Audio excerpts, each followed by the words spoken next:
Bonjour et bienvenue dans cette vidéo. Aujourd'hui, on va parler de l'utilité d'avoir un gestionnaire de tâches.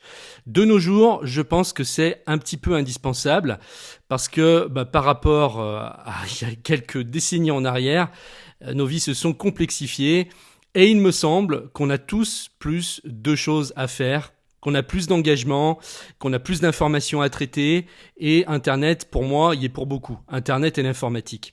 Donc c'est compliqué aujourd'hui de retenir tout ce qu'on a à faire, tout ce qu'on doit faire, tous les objectifs qu'on aimerait réaliser. Rien que le fait de ne pas oublier certaines choses qui des fois même peuvent avoir des conséquences assez graves. Il y a des dates d'échéance qu'on est obligé de respecter. Et pour moi aujourd'hui, c'est pas possible qu'on compte uniquement sur notre cerveau, notre tête, pour se souvenir de tout. Donc moi, ça fait très longtemps que j'utilise des gestionnaires de tâches. J'avais commencé dans les années 2000, lorsque les Palm ont fait leur apparition. Alors, il y en a certains qui ne sauront pas ce que c'est.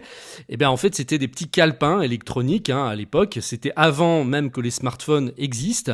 Dessus, on avait un petit OS tout simple qui nous permettait de marquer nos rendez-vous sur un agenda électronique, de noter nos tâches et d'écrire des notes. Et c'est tout ce qu'on pouvait faire avec. Mais en même temps, c'était hyper simple à gérer et du coup, il était très agréable à utiliser et ça fonctionnait très bien sans qu'on tombe dans les complications.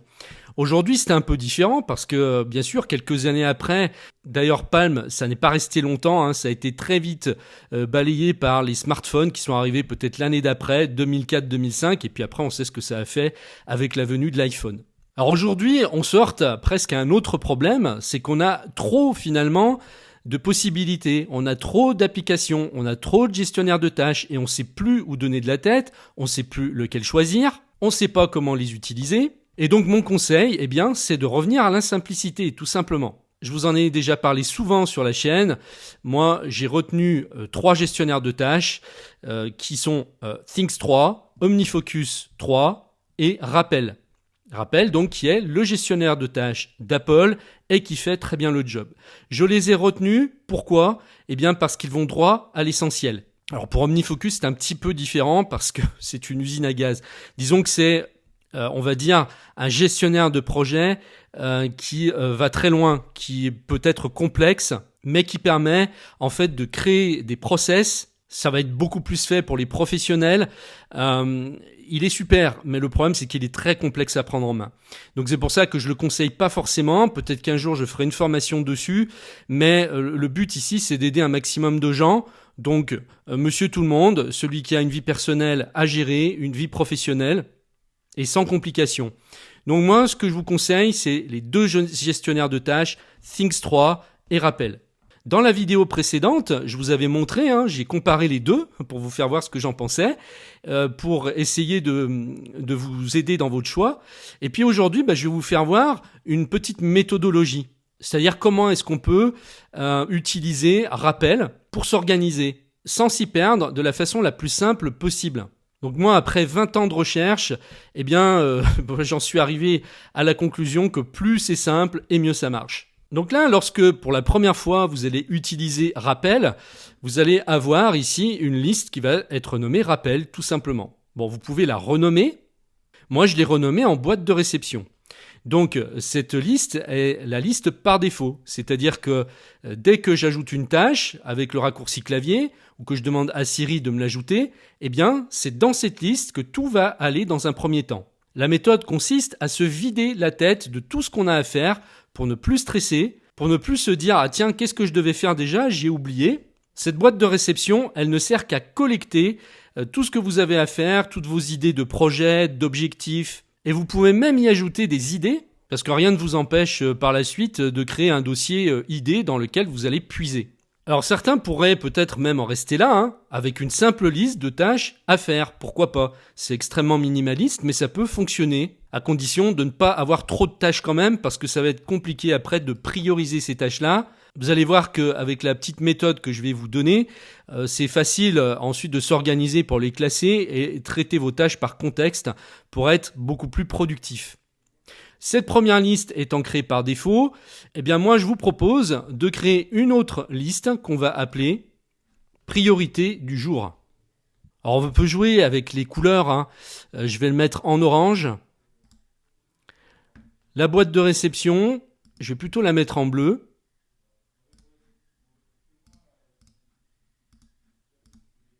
Je vais créer une autre liste.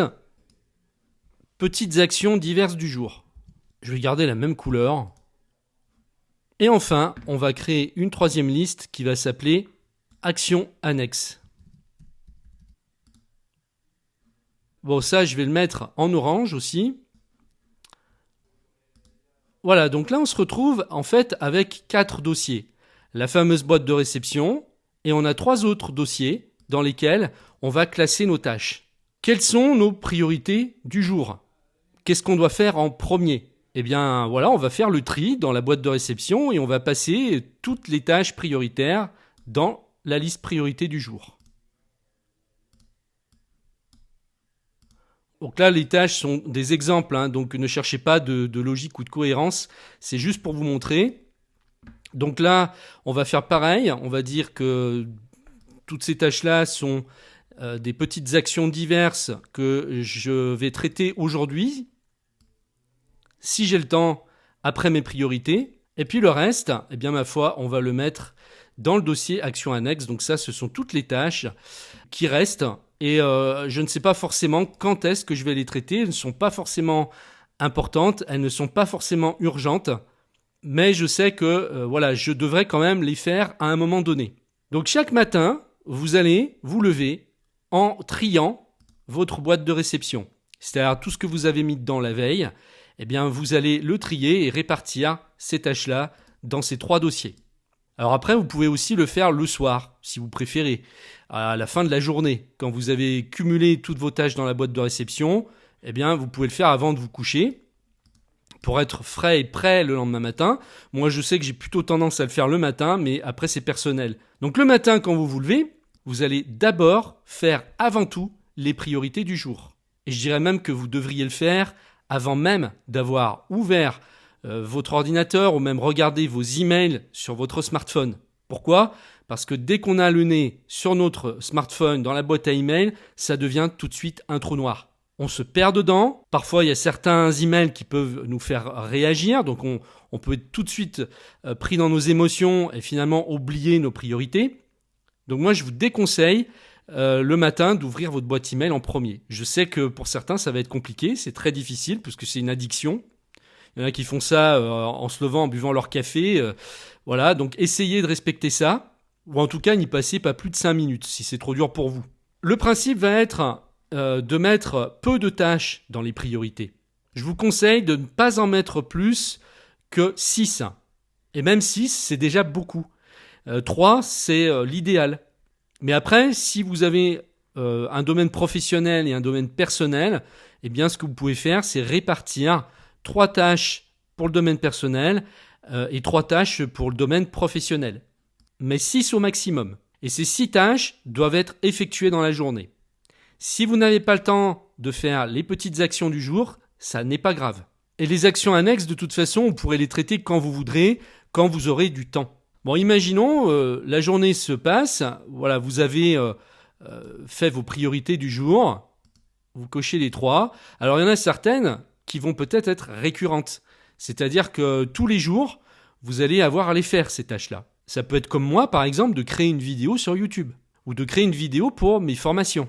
Ça, c'est une tâche récurrente qui revient tous les jours de la semaine. Et dans la formation que j'ai faite sur Rappel, eh bien, je vous montre comment programmer ces tâches récurrentes. Imaginons, vous vous levez le matin, vous avez vos 2 tâches prioritaires que vous avez tous les jours qui reviennent, puisqu'elles sont récurrentes. Et vous allez aller dans les petites actions ici, et vous allez vous dire ça devient maintenant une urgence. Donc, il va falloir que je la traite en priorité. Je vais le passer dans priorité du jour. Et vous vous retrouvez avec 3 tâches. Et en fait, l'idée, c'est de faire remonter vos tâches au fur et à mesure jusqu'à ce qu'elles atteignent les priorités du jour. Et si vous avez fait vos priorités, par exemple, à midi, que tout est fait, vous avez du temps, par exemple, l'après-midi, eh bien, vous pouvez vous occuper des petites actions diverses. Et si jamais vous avez encore du temps, eh bien, vous allez dans les actions annexes et vous dites, tiens, je vais pouvoir traiter cette tâche aujourd'hui. Vraiment, l'idée ici, c'est de traiter les priorités d'abord. Faites les tâches les plus importantes le matin quand vous vous levez. Prenez cette habitude et vous verrez que votre vie va s'améliorer et n'aura plus rien à voir. Alors pour ceux qui veulent aller plus loin, vous pouvez rajouter les priorités de la semaine. Donc on va rajouter une liste. Priorité de la semaine. On va la mettre en haut, avant priorité du jour. Et là, vous dites, cette semaine, par exemple, je dois avoir terminé, par exemple pour moi, la formation sur Things. Je vais marquer terminer la formation sur Things. Et puis, dans les priorités du jour, eh bien, je peux mettre tous les jours que je dois faire 3 vidéos pour la formation Things. Je vais enlever celle-là pour que ce soit plus clair. Et on va la mettre en priorité. Vous pouvez même y rajouter un petit drapeau pour dire que c'est vraiment prioritaire et que c'est une tâche qui n'est non négociable, que vous devez impérativement réaliser. Donc du coup, vous divisez la tâche prioritaire de la semaine. Si elle demande plusieurs jours, vous la répartissez sur les jours de la semaine. Et vous pouvez même encore aller plus loin avec un niveau au-dessus, c'est d'ajouter les priorités du mois. Après, ce n'est pas du tout une obligation, mais si vous avez envie de planifier parce que vous avez des gros projets, eh bien ça peut vous aider à vous structurer encore davantage. Et donc vous voyez qu'ici, c'est beaucoup plus simple que de créer des listes par thématique, parce que en général, quand on case dans des listes, on a tendance à procrastiner, donc à ne pas réaliser ses tâches. Là, je peux vous faire, une quinzaine de listes dans lesquelles je vais classer mes tâches, et la plupart du temps, ce que vous allez faire, c'est classer vos tâches. Et puis, malheureusement, le temps va passer, vous allez aller dans ces listes et vous verrez que les choses ne sont pas faites.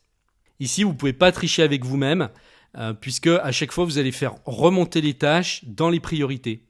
Et toutes les autres qui ne sont pas réalisées, que vous n'avez toujours pas faites, eh bien peut-être finalement qu'elles ne sont pas si importantes que ça et que vous pouvez les éliminer au bout d'un moment. Si vous voyez que ça traîne ici dans les actions annexes pendant des semaines ou même voire des mois, eh bien dites-vous si vraiment c'est si impératif que ça que vous fassiez cette tâche.